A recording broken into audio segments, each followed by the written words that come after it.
Well, welcome all of you. Thank you so much for joining us today. Kip and I were having a conversation. We're actually working on a series of podcasts, and we were having a conversation about what can we do today that might be able to make a difference for us tomorrow. And one of the things that has been really in my heart is seeing how COVID-19 has really sort of has turned over the soil, right? And has shown us all the faults that were already there, that a lot of us have been talking about for a long time. Um, but they've been revealed to us in very vivid ways. As a result, what I was thinking about was, what can we do today that can change our tomorrow? So what are the things that we need to look at and we need to engage in that can make a difference once we are out of the situation that we're currently in? And the reason I wanted to talk about that is because I come from an awakening process, okay, that has led me to believe with every fiber of my being that every human being on this planet is here for a reason, and it's a reason that's beyond the regular 9 to 5. Okay, it's there's something in our hearts that it's almost like the gift that we came to offer humanity is written in the core of our hearts, and it never goes away. But there are things in our lives that keep us from accessing that information or from committing to that information, because there are other things that take precedent over that. But what I know from having lived my path, as an awakened person, okay, because we're always living our path, right? But there's a level of awakening that happens when we say yes, right?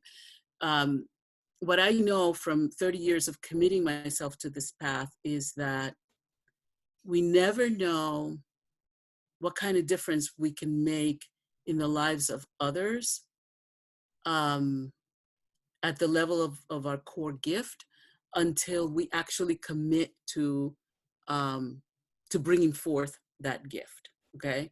So does that make sense? You can just nod if it makes sense, okay? And So Milagros, for those who are just joining the call, can you just give a quick background on your work and sort of what you've been doing for the last 30 years? sure, yeah. So I do healing racism work, not anti-racism work, but healing racism work. I was always more interested in the healing aspect of it, simply because I came at it from a healer's perspective. So in the 80s and 90s, I was looking at how do people heal? How do we transform our lives? You know, those were the kinds of questions that I was dealing with. And as a result, I read, taught, and learned from the Course in Miracles. I became a Reiki master and teacher. All of my children are Reiki trained. My sons are both Reiki too. They didn't want to become Reiki masters, but my daughter has been a Reiki master and teacher since she was 17 years old. I worked doing magnified healing. I trained, excuse me, I studied cymatics, which is the study of how sound effects matter, and became a sound therapist and a sound therapy teacher. So I was teaching people how to be sound therapists. I worked at Deaconess Hospital as a volunteer in Massachusetts in their hospice division, singing to people while they were dying, and had some amazing experiences with that. I did presentations at Harvard for Herb Benson, who is known as the father of integrative medicine. And I work with members of Congress on a project called Congressional Conversations on Race. So, so I've had this plethora of experience. What you need to know about me is I'm an artist. I trained as an artist. At one point, I studied singing. I was blessed in New York. I was blessed to study with some amazing teachers from the Metropolitan Opera because I want to be an opera singer. I also studied art, music and art. And so my vision of the world is literally colored by music and art. So I look at things from the perspective of frequencies and shades, right? So to me, nothing's ever really black and white. There are shades of gray in between, right? When I look at what's happening, I tend to look at things not just from the here and now, but I also tend to look at things from the broader perspective. So it's kind of like when I look at a canvas, I figure out, how do I need to place this composition? What are the details that this composition needs in order to fit on this canvas and be balanced, right? So for me, the world is kind of this canvas, right? So my calling was given to me when I was 14 years old. And I'll bet that whatever your particular calling may be, you've had it all your life, first of all, okay? You may have been more aware of it as a child, but not as a calling, okay? And I'll explain what I mean by that. The reason that all of this is important right now is because this is choice point in our world and at this time. This is an opportunity for us to look at what may not be the way that we would like for it to be, and then ask ourselves, what in my gifts can I offer to make a difference? Okay. So, so I want you to think about that, because at the end, I want you to, we're going to open it up for question. And I want you to think about, what did you love to do as a child? Because that's part of your gift. And I'll as you start to share that with me, even if you've never thought of it before, I will give you ways that you can link that, so that you can see how some of the things that have happened in your life are completely connected to whatever that gift is. That gift never leaves us, okay? So I was given my gift when I was 14 years old, when Dr. King died. And I literally locked myself in the bathroom to cry because I was so upset. We had been in this country for about 4 years or so. And so I'm this little 13-year-old, and what hit me was, oh, in this country, they kill people for being Black. Okay, that's how that hit me. I'm not saying that's what happened, right? But that's how I internalized it, okay? So I'm in the bathroom and I'm crying because I'm also feeling, sensing, and almost like hearing a voice that's saying, you need to continue this work, right? And so that's the calling. That's when I first became aware of it as a calling.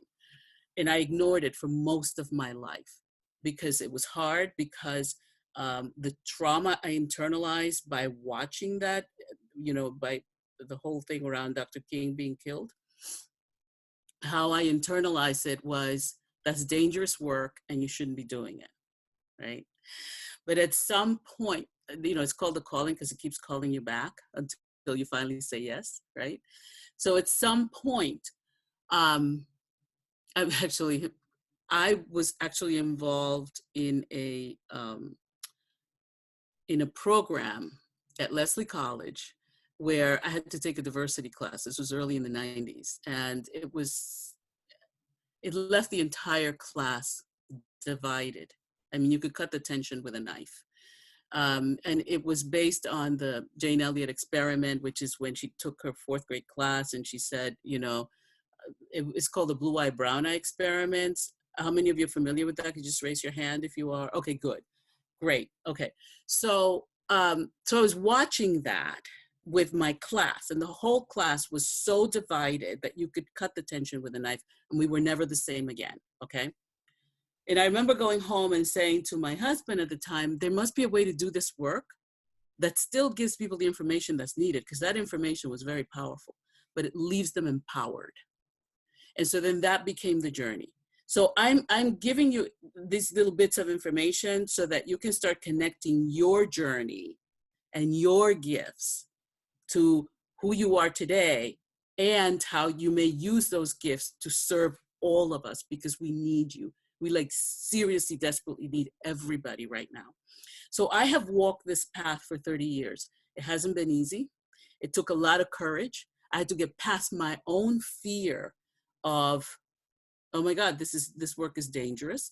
I've had neo-Nazis in my class. I do a 2-day intensive. I've had neo-Nazis, KKK members, militia members, and they tell, they share in the class what they've been doing all their lives. This race work, right? So we go on this very deep journey, all of us together, and then come back transformed by the second day. The reason I'm sharing that is because throughout this journey, people's lives have been transformed through that 2-day experience.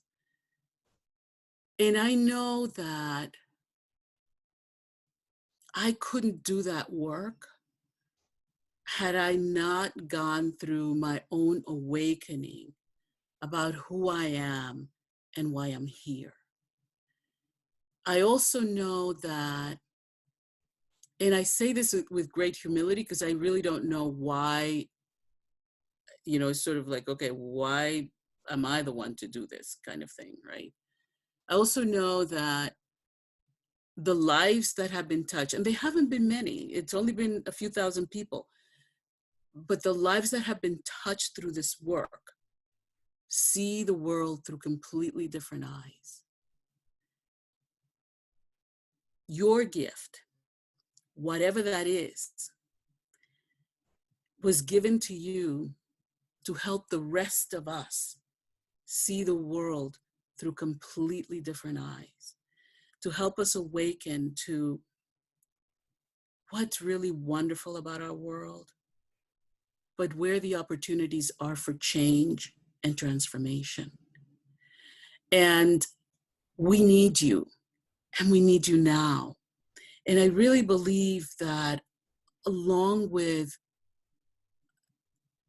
the sorrow, the loss, I lost a family member a few weeks ago, all of these things that are happening right now, that there is an opportunity for those of us who believe that we can create the kind of world that we dreamed of as children. That dream is still alive in us, but we need all of us to find a way to get their gifts out into the world. Does what I'm saying make sense? And it feels like it feels like choice point. It feels like this is a time for us to choose. I mean, there came a time when I actually had to choose if I was going to follow this path or not. And there's no judgment if you choose not to. Our paths are meant to be challenging because they're meant to make us grow. They're meant to recreate the core of who we are so that we can be in service even when the rest of the world is completely against us. So that you can stand in the presence of your own power, even if no one else believes in what you're doing. So I want to open it up so that we can have conversation about that, so that you can ask questions or you can, tell me what you agree, disagree, whatever, so that we can have conversation. So let's unmute everyone and let's hear what you have to say about what I'm saying. If it makes sense, if it doesn't make sense, if you feel called to it. I can just tell you right now, if you're on this call, you feel called. So anyway, but aside from that, okay, that's my belief. All right, so thoughts, questions, comments,